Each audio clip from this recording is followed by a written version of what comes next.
Let's talk Caribbean travel news. And you know, this news is always usually positive, something I've seen that's getting me a little excited about developments that's taking place within the region. First, the main thing is that I just saw that there has been an agreement between Barbados and Guyana where Barbadian and Guyanese citizens will now be able to travel between those two territories with their ID cards. This is what CARICOM is supposed to be. It's supposed to be the free movement of goods, people, and services.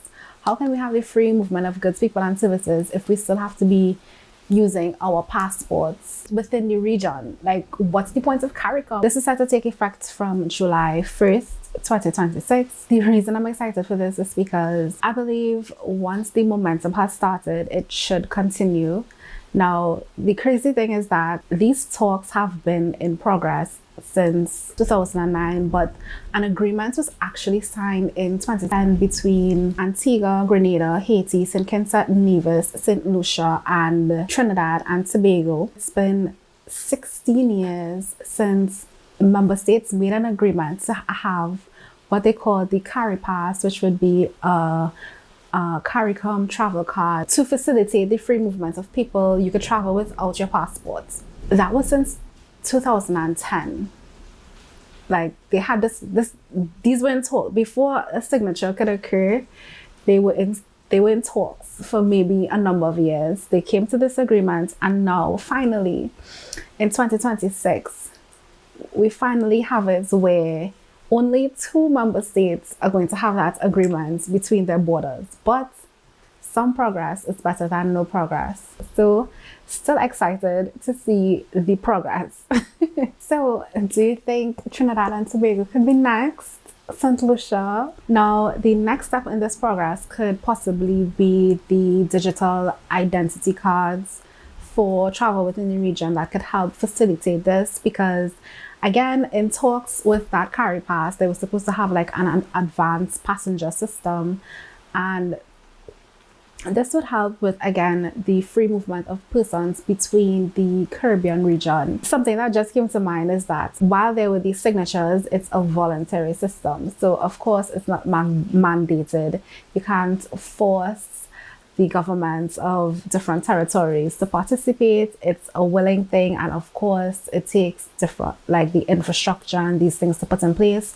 But once the momentum has started, you see how this country has implemented it. What are the successes? What are the failures?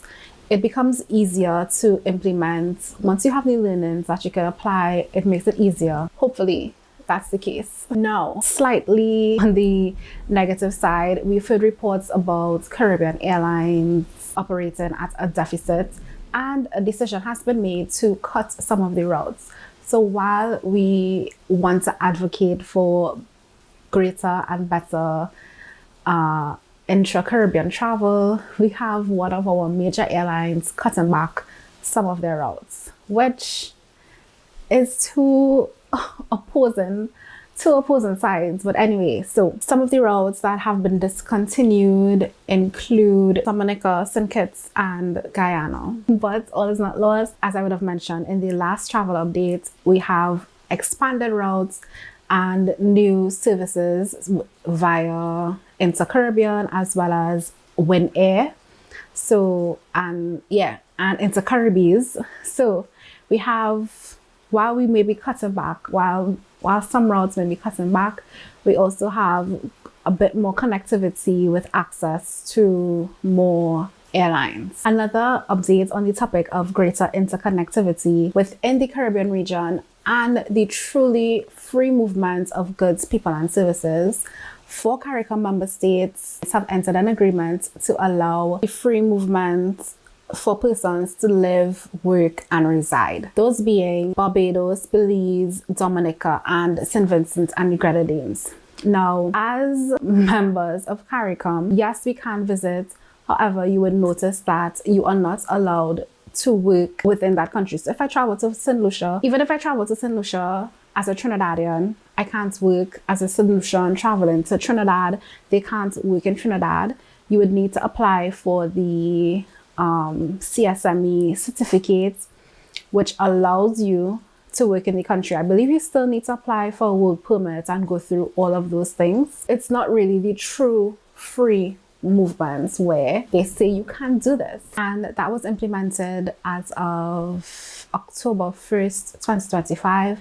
It still seems to be in place. There have been no further talks about expanding it to any other territories, and it also has not been repealed, so it's still in progress. I'll keep an eye out to see how it develops, but no other major updates on that front. But I don't know, I'm just happy to see it. I am happy to see it. It's something that I've basically always been interested in terms of how we operate as CARICOM. I understand the positives and the drawbacks, but anyway, that is getting into something else besides travel. Those are the travel updates. I hope they were informative. Let me know if there's anything else that has been on your radar, and safe travels until next time.